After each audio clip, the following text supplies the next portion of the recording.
চারটা বিষয়ে প্রশ্ন করছেন এখানে ওয়াও বারবার এসেছে আল্লাহ তিনের কসম জাইতুনের কসম অতুরে সিনিনা সিনাই পর্বতের কসম ওয়াহাদাল বালাদিল আমিন শান্তিময় নগরীর কসম। এই চারটা কসম করে আলাদা হচ্ছে যে লাকাদ খালাকনাল ইনসানা ফি আহসানি তাকওয়িম, আমি মানুষকে সুন্দর অবয়ব কাঠামো দিয়ে তৈরি করেছি, সুন্দর করে তৈরি করেছি। আল্লাহ রব্বুল আলামিন বলেন চারটা জিনিসে কসম করে তিনি বলেন তিনি কসম না করতে পারতেন, কিন্তু কেন কসম করলেন? আয়াত মাত্র আল্লাহ হায়রান। রব্বুল আলামিন যিনি সৃষ্টিকর্তা যিনি ক্রিয়েটর, তিনি যে কোনো কিছু কসম করতে পারবেন, কিন্তু মাসালা হলো সৃষ্ট জীব সব কিছু কসম করতে পারবেন। তিনি এই চারটা বিষয়ের কসম করে আমাদেরকে বোঝাতে চাইলেন, আমি যে তোমাদেরকে শ্রেষ্ঠ করে সৃষ্টি করেছি, কেমনে বললো পাতা কোরআন তোমাদেরকে বোঝাতে চাই যে লাকাদ খালাকনাল ইনসানা ফি আহসানি তাকওয়িম, আমি তোমাদেরকে সুন্দর কাঠামো দিয়ে তৈরি করেছি, সুন্দর করে তোমাদেরকে বানিয়েছে। আমাদেরকে যারা এত সুন্দর করে বানালে পৃথিবীর আর কোনো কিছু আর কাউকে এত সুন্দর করে বানানো নাই। আমার কত কিছু রব্বুল আলামিন আমাদেরকে দিলে, কোথা থেকে আমাদেরকে বানালে, কেমনে বানালে, একটু যদি চিন্তা করি দেখবেন আমার সূরাতুল মুমিনুনের মধ্যে আল্লাহ বলে ওয়ালা বানানা ইনসানা মিন সুলালাতিন মিন তিন।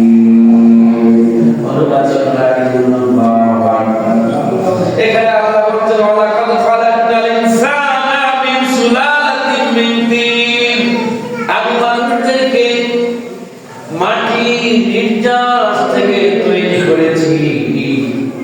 এরপরে আল্লাহ বলেন সুম্মা জাআলনাহু নুতফাতান ফি কারারিন মাকিন। নুতফা হচ্ছে নাপাক একটা পানি, এই পানি তার মায়ের গর্ভে রেখে তাকে সৃষ্টি করেছে।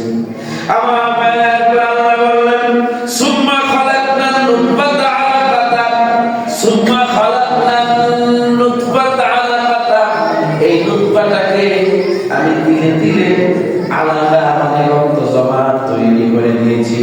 ফাখালাকনাল আলাকাতা মুদগাতান, আমি জমাট রক্তটাকে আমি মাংস আকারে তৈরি করেছি। ফাখালাকনাল মুদগাতা ইযামা, এরে বান্দা আমি তোমারে এরপরে হাড্ডিতে পরিণত করে দিয়েছি, হাড্ডি দিয়েছি, মাংসের মাঝে মাঝে হাড্ডি দিয়েছি।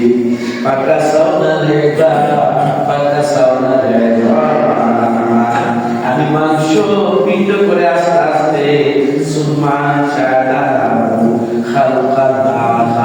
এমনি করে করে ধীরে ধীরে তোমার মায়ের দেখবে 9 মাস অথবা 10 মাস থেকে আমি তোমাকে বড় করে দিয়েছি। এই কথাটা বলার অর্থ হলো কেন আল্লাহ আমাদেরকে এত সুন্দর করে বানালেন, এত সুন্দর করে বানানো কারণটা কি ছিল?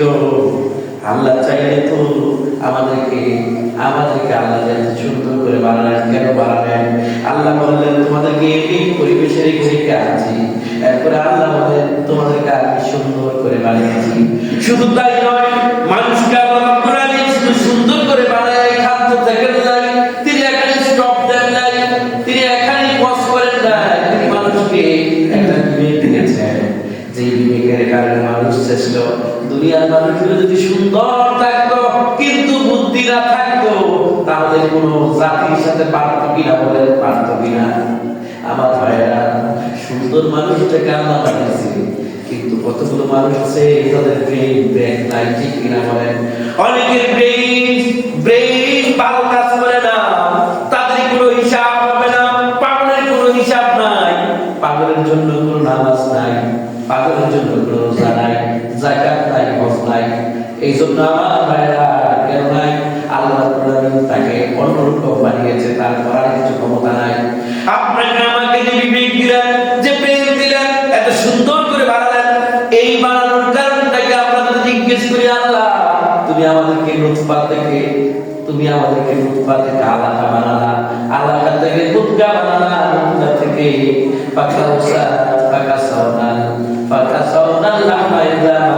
এমনি করে করে তুমি আমাদেরকে তৈরি করলা, কেন বানাইলা? আল্লাহ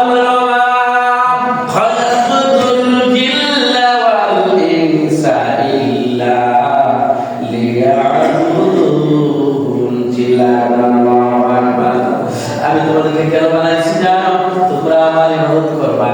আমার জিন এবং মানুষকে একমাত্র আমার ইবাদতের জন্য তৈরি করে দিয়েছি। আমার এখানে আল্লাহর বিশাল পরিকল্পনা, প্ল্যান রয়েছে। এই যে ইবাদতটা আমরা করব, এই দুনিয়ায় যারা আমরা ইবাদত করবো, আখিরাতে শান্তিতে থাকবো। আমার ভাইরা, শুধু তাই নয়, এই দুনিয়া যিনি ইবাদত করে, আল্লাহকে মানে, রাসূল মানে, রাসূলের সুন্নাত এবং সিরাত অনুযায়ী জীবন চালায়, এই দুনিয়াটাও তার জন্য শান্তিময় হয়ে যায়, আখিরাতটাও তার জন্য শান্তিময় হয়ে যায়। এজন্য আমার ভাইরা, দুনিয়াটাকে যদি কল্যাণময় দেখতে চায়, আখিরাতকে যদি কল্যাণময় দেখতে চায়, আল্লাহ নিদার মতো চলা লাগবে। এই যখন করিল্লাহ, আপনি আপনার জীবনের প্রতিটা অঙ্গ প্রত্যঙ্গে আল্লাহ নিদার লাগবে। আপনার প্রতিটা স্টেপে আপনার পদক্ষেপে আল্লাহ নিদার লাগবে। যদি ওই আল্লাহ নিদার মেনে আপনি চলতে পারি, দুনিয়াটাও সার্থক, আখিরাতটাও সার্থক।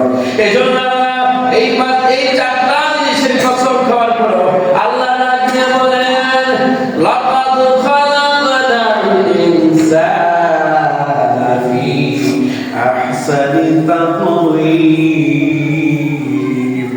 আমি মানুষকে সুন্দর অবয়ব কাঠামো দিয়ে তৈরি করেছি। আমার ভাইরা, আল্লাহ এখানে বললেন, একবার বললেন যে এই মানুষগুলো নিচের থেকে নিচে চলে যাবে, ধ্বংসের দিকে চলে যাবে, জাহান্নামের দিকে চলে যাবে। আমার ভাইরা, সূরাতুল তিনের পরবর্তী আয়াত দেখুন, আল্লাহ সুবহানাহু ওয়া তাআলা বলতেছেন, সুম্মা রাদাদনাহু আসফালা সাফিলিন। অতঃপর আমি তাকে নিচু থেকে নিচে নিয়ে যাই, আসফালা মানে একেবারে নিচে, সাফিলিন মানে নিচে চলে যায়, তাকে সাফিলিন বলা হয়। আমার ভাইরা, তাফসীরে শিখা একেবারে নিচে চলে যায়, খারাপ দিকে চলে যায়। আমার ভাইরা, কোন মানুষ যখন আল্লাহ বিধান মানে না, দিন মানে না, আল্লাহর মতো চলে না, বাজের মতো চলে, ইচ্ছা মতো খেয়াল খুশি মতো চালায়, জীবনটাকে খেয়াল খুশি মতো করে, আমার ভাইরা পশুর চাই ওই মানুষটা খারাপ হয়ে যায়। এই জন্য আল্লাহ বলছেন, উলাইকা কাল আনআম বাল হুম আযাব। আপনি যদি আপনার বিবেককে খরচ না করেন, বিবেক দিয়ে না চলেন, নিজে জাজ করে যদি না চলেন, নিজে যদি ভালো পথে না চলেন, ভালো রাস্তায় না চলেন, আমার ভাইয়েরা, আপনার অবস্থা হয়ে যাবে পশুদের মতো। পশুর চাইতে খারাপ। পশুদের তো কোনো বিচার না, তারা কোনোদিন আল্লাহর দরবারে জবাবদিহি করা লাগবে না। কিন্তু মানুষের প্রত্যেকটা জিনিসের জন্য মানুষকে জবাবদিহি করতে হবে। জিনদের প্রত্যেকটা বিষয়ের জন্য জিনদেরকে আল্লাহর কাছে জবাবদিহি করা লাগবে। আমার ভাইরা, সেদিন মানুষ বলবে, ইয়া লাইতানি কুনতু তুরাবা। আল্লাহ, তুমি যদি আমাকে মাটি বানায় দিতা, জাহান্নামের আগুনের উপর মানুষ পড়বে, আল্লাহ শান্তি যখন আসবে মানুষগুলো কাঁদতে থাকবে, চিৎকার করতে থাকবে, এত জোরে জোরে হুঙ্কার দিতে থাকবে জাহান্নাম। আল্লাহ মানুষদেরকে যখন জাহান্নামে পাঠাবে, মানুষগুলো কাঁদতে কাঁদতে যদি হুঁশ হয়ে যায়, একবার পূর্বে আবার তাকে জীবিত করা হবে, আবার পূর্বে আল্লাহ বলেছেন কুল্লামা নাতিজাত জুলুদুহুম বাদদালনাহুম যুলুদা ওয়া গায়রা যালিক। বান্দা, তোমাকে যখন জাহান্নামে পাঠানো হবে, তোমার চামড়াগুলো উড়ে যাবে, নিমিষের মধ্যে তুমি শেষ হয়ে যাইবা। দুনিয়ার মানুষগুলো আগুনে পড়লে পুড়ে শেষ হয়ে যায়, মৃত্যুবরণ করে, কিন্তু জাহান্নাম তো এমন না, জাহান্নাম এমন না, তোমাকে একবার শাস্তি দিয়ে শেষ করে দেওয়া হবে, বিষয়টা এমন না। তুমি যদি চিৎকার করো, সেদিন কোনো কাজে লাগবে না। তুমি তোমার বিবেক দিয়া, তোমার নিজের ব্যথা দিয়া যদি তুমি ভালো করতে না চলো, বান্দা, তোমার জন্য এত কঠিন অবস্থা রয়েছে।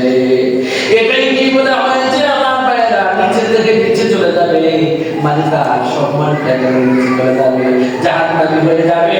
কিন্তু বড় করে আল্লাহ বলেন তাদেরকে ইল্লাল্লাযীনা আমানু ওয়া আমিলুস সালিহাতি, ইল্লাল্লাযীনা আমানু ওয়া আমিলুস সালিহাতি ওয়া লাহুম আজরুন গায়রু মামনুন।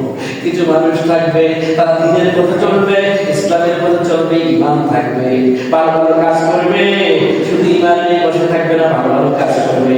রব্বুল আলামিন বলেন তাদের জন্য আজরুন গায়রু মামনুন, এমন উজরত দেওয়া হবে, নিরবচ্ছিন্ন উজরত, যেখানে জান্নাত দেওয়া হবে, যে জান্নাত তাদের কাছ থেকে আর কোনোদিন ছিনায় নেওয়া হবে না। হাদিস শরীফে এসেছে, কোন জাহান্নামীদেরকে যদি আল্লাহ জিজ্ঞেস করে, জাহান্নামী তুমি কোনোদিন শান্তি পাইছো কিনা, জাহান্নামী বলবে না না, আল্লাহ শান্তি কি জিনিস কোনোদিন দেখি নাই। জান্নাতীদেরকে বলা হবে তুমি কোনোদিন দুঃখ পেয়েছো কিনা, জাহান্নামী বলবে না, আমি তো দুঃখ কোনোদিন পাইনি, সুখ আর সুখ আমার হয় না। অল্প দিনের জিন্দেগি বারবার আমরা বলি, আমরা ছিল আমরা সকলে মিলে যাব আল্লাহর জান্নাতে যেতে পারি, অল্প কয়েকদিনের জিন্দেগি। আমরা কিসের মুসলমান চিন্তা করি না, ওযু নাই, গোসল নাই, নামাজ নাই, রোজা নাই, আমাদের চিন্তা নাই, শুধু কাজ করি আর খাই।